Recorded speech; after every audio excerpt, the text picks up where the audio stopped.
Welcome in to Philadelphia 76ers Now by Chat Sports. I'm your host, Chase Senior. Hope all of Philadelphia is having a fantastic start to the week, coming off President's and All-Star Weekend. Coming up on today's show, we're going to take a look at 5 lineups that Doc Rivers has at his disposal now that James Harden is officially a Philadelphia 76er, set to make his debut on Friday night against the Minnesota Timberwolves, and then another good matchup on Sunday, nationally televised game against the New York Knicks. We start off with the starting lineup, and I think this is what the starting lineup should be. I expect it to be this as well. The big question is Tyrese Maxey going to start? Is he going to come in off the bench to run that second unit?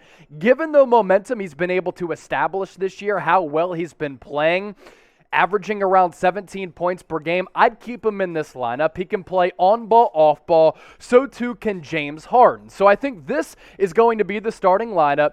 Tyrese Maxey, James Harden going interchangeable with the ball handling duties. You have some shooting with Tobias Harris, a little bit of defense with Matisse Thybulle, one of the best wing defenders in the NBA, but still primarily the offense is going to run through Joel Embiid.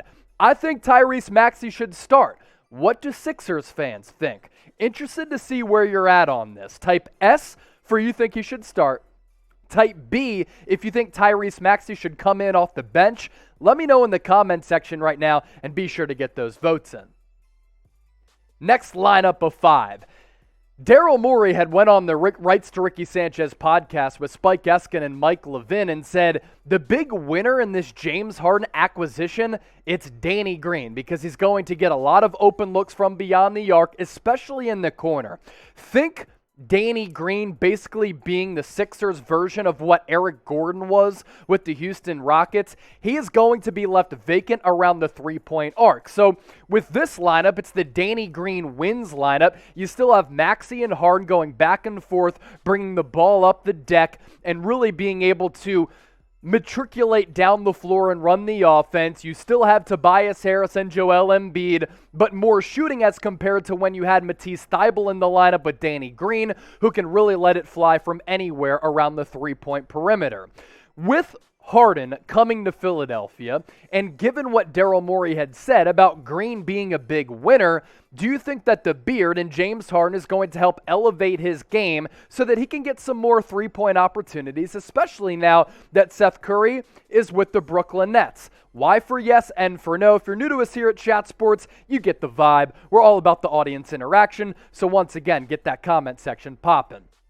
Also, if you haven't subscribed to Philadelphia 76ers Now by Chat Sports, do so right now. Fastest growing Sixers channel on YouTube. And I'm bringing you the latest Sixers news and rumors as a Philadelphia guy. Grew up in Westchester, went to Temple, used to want cornrows and tattoos like Allen Iverson when I was like 7 years old. My mom, of course, said no. But the point here being, I love bringing you the latest on this basketball team. I live and die with the Sixers just like you. So hit that red subscribe button down below for innovative, edgy, consistent coverage here on the Philadelphia 76ers.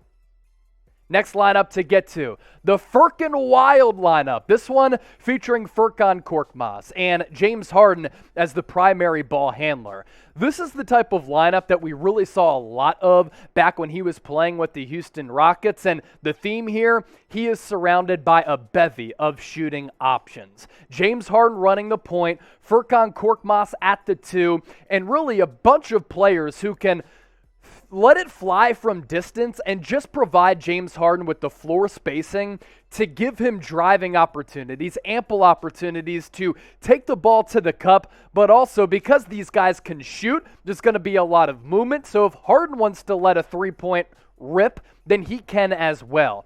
James Harden, FURKAN Korkmaz, George Niang as kind of your small ball 5. This is also that small ball lineup that you saw Mike D'Antoni really experiment a lot with the Houston Rockets. Tobias Harris is your 4, and then Danny Green can be interchangeable in this lineup. Have him set up as the 3 here, but he can play a little 4 because he gives you size. Really the biggest point of this lineup, yeah, it's a little wild. That's why we called it the FURKAN Wild lineup, but this just gives James Harden so many driving opportunities to get to the cup, but also he's such an underrated passer, a triple-double threat night in and night out. he can rack up a lot of dimes with these guys letting it rip from distance. What is your excitement level for James Harden now that he's a Philadelphia 76er? We saw the images from over the weekend in Cleveland, Ohio during NBA All-Star Weekend.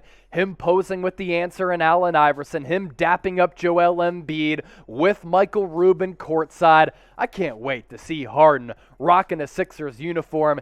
Scale your level of excitement for him to be in the city of brotherly love from 1 to 100. 1 being you hated the trade, 100 you're elated. Once again, you let me know and sound off and be a part of the show like me in the comment section right now. If you want to get your James Harden jerseys prior to his scheduled debut on Friday night against the Minnesota Timberwolves, you can do so thanks to Michael Rubin and our friends at Fanatics. These Harden jerseys available right now for just $74.99. You won't find many better deals out there, but you have to use that link down below, chatsports.com/Harden. That link is available in the comment section as well as the description of this video. James Harden for the last decade has been getting a lot of tick, a lot of burn, and he's really been a consistent player in terms of playing games and getting a lot of minutes. But throughout the duration of a ball game, he's going to need to get a breather, especially coming off that hamstring rehabilitation process. So James Harden goes to the bench here.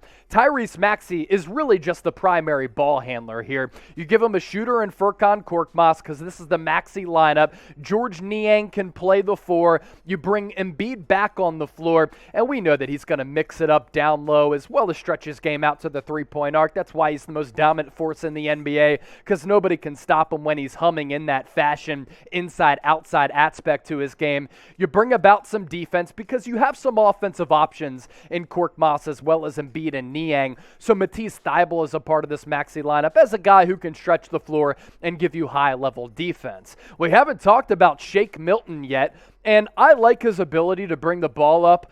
And he can do that. If James Harden and Maxey need to go out in a pinch, Shake Milton can be your point guard. But here, he can play on-ball, off-ball, aside from James Harden. I think this could help him out a little bit. Harden is such a threat to be a 3-level scorer, to put the biscuit in the basket. So because of that, I think Shake Milton is going to get some open offensive opportunities. Tobias Harris, Danny Green, and Joel Embiid also in this 5-man lineup for Doc Rivers. Lastly, the closing lineup. Now, many can argue, take Tyrese Maxey out, take Matisse Thybulle out, replace Thybulle with a guy like Danny Green. Does this lineup look familiar? Yeah, because it's my starting lineup, and I think the starting lineup is going to be the same as the closing lineup because you have so many different options with this lineup at your fingertips.